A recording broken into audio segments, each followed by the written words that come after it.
the states as part of the Constitution in 1789, which of course is over 200 years ago.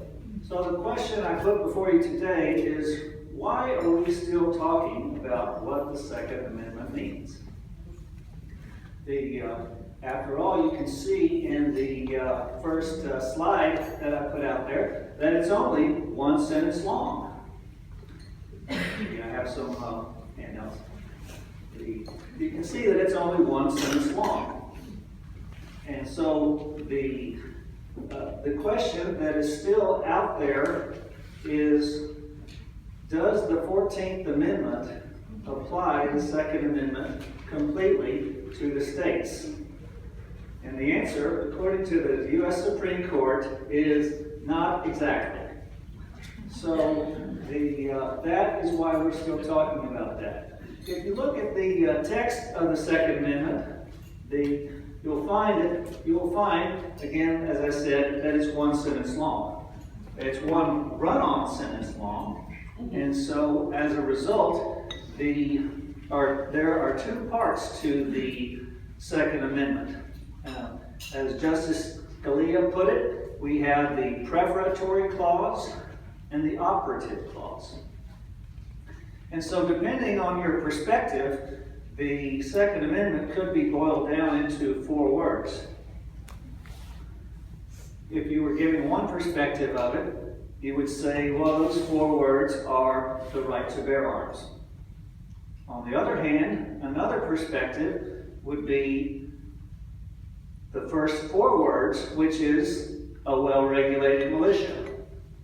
So, again, as Justice Scalia put it, the text of the Second Amendment is unique to our Constitution.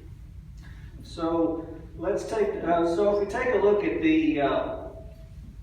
the prefatory clause, which simply states a well-regulated militia being necessary to the security of a free state, comma, you will find out that the justice that we come into the issues that the crux of the Second Amendment, which is that the Second Amendment was as with the first 8 amendments, the intention upon the ratification was that it was not inventing any new rights, but rather it was codifying and writing down some existing rights that occurred not only before the Constitution, but even further back. As the Supreme Court has noted, the American colonists, claimed the rights of English citizens that can trace all the way back to the English Bill of Rights from the 1600s. And so, because it is not bringing into existence any new right, the perception is that this right, as with the amendment, relates to a period before the Constitution. The first 8 amendments of the Constitution are what you'll see written down as enumerated rights, numbered rights. So therefore, the 9th Amendment of the Constitution again states the enumeration in the Constitution of certain rights shall not be construed to deny or disparage others retained by the people. So because we have this enumerated right that did exist beforehand, before the Constitution, and simply because it is stated as such in this direct manner, is not bringing it into anything new. So,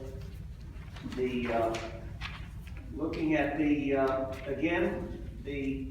the text of the Second Amendment, when the Supreme Court has defined that when they talk about a well-regulated militia, that the definition that they talk about of a militia is simply the group of people that could assemble. Not necessarily an actual group that has assembled, but to some degree, in modern terms, a draftable body of people. The terminology that's commonly used is men, but as we know today, it's not just men that are in the military service. So, a well-regulated militia, again, regulation of the militia was simply defined as having good order. Noting that when we talk and it references the security of a free state, it is not a state as we think of today, but necessarily just, again, a general state of, again, larger rights of people, again, pre-existing. And so those summaries that we talked about were all related to the case that you'll see on your page 4, which is District of Columbia versus Heller. And if anyone follows the Second Amendment, they will find that this opinion is commonly quoted as confirming a right to bear arms, which is true. That is what that particular case does say. The key, and that was from 2010, that's relatively recent in constitutional terms. The three takeaways from that particular case are that in that particular law in the District of Columbia, to a broad degree, outlawed the possession of handguns, even in the home. And the court held that a handgun cannot be outlawed, and that the core purpose of the Second Amendment was the lawful use of a firearm, particularly in the home, for the lawful purposes of self-defense. And the court went on at some length about the history behind that. So again, like many rights in the context, at its core, its strongest in the home, again for the lawful purposes of self-defense.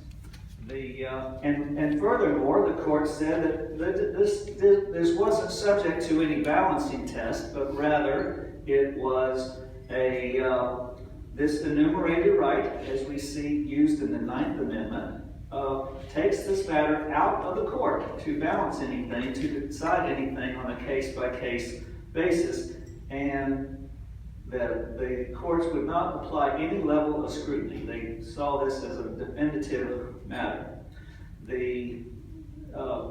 Now, the one key that also was stated in this particular opinion is that it did note that there were presumptively, what they call presumptively lawful restrictions on firearms. Long-standing prohibitions against felons, mentally ill, use in sensitive locations, the commercial sale of arms, and dangerous and unusual weapons. The classic example of a dangerous and unusual weapon is a sawed-off shotgun. There's a particular case, U.S. versus Miller, relating to that. Again, that was from 1938, a long time ago. Now, however, again, we come back to our larger question is, so why are we still talking about this? Because if you read this 50-page opinion in the District of Columbia versus Heller, you come to a footnote which says, we're not so sure how this would apply to the states. This is only a matter involving the District of Columbia, because the Second Amendment only relates to federal rights in the U.S. Constitution. Federal pre-existing rights. And so, only a short time later, another case came up on that exact issue, McDonald versus City of Chicago.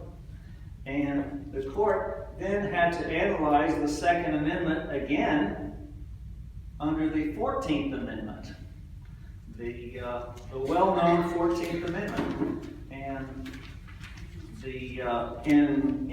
in questioning the validity of the various laws in the City of Chicago, outlawing certain possessions of guns and registration and licensing, the court analyzed that matter and found that the Second Amendment the 14th Amendment does apply the Second Amendment to the states. They use that analysis under the part of Section 1 of the 14th Amendment that you can see in the slides, saying that no state shall deprive any person of life, liberty, or property without due process of law. And so, through a court determination of what is called the incorporation of the enumerated rights to the states through the 14th Amendment, they found that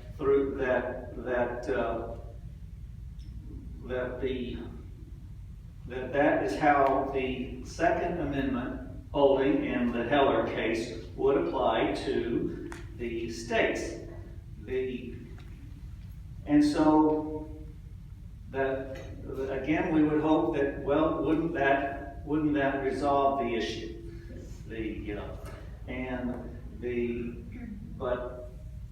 I believe that it has not resolved the issue, because just as the Heller case added a little avenue of something that was not decided in that case and left it open for the case in McDonald to come along and questioning whether the 14th Amendment incorporated the rights of the Second Amendment to the states, the court particularly did not go as far to say that the Second Amendment is incorporated to the states by the other part of the 14th Amendment, which states that no state shall make or enforce any law which shall abridge the privileges or immunities of citizens of the United States. The question is still open whether the Second Amendment rights are considered a privilege and immunity of United States citizenship. So when we say that the question is not completely resolved, that is the reason that we may see that there will continue to be court cases relating to how far the Second Amendment will go. Both of these cases of Heller and McDonald were very close 5-4 decisions.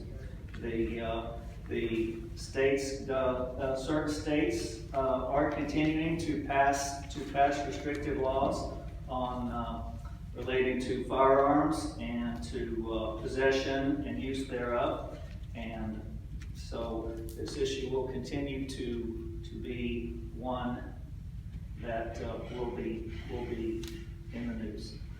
So, in the words of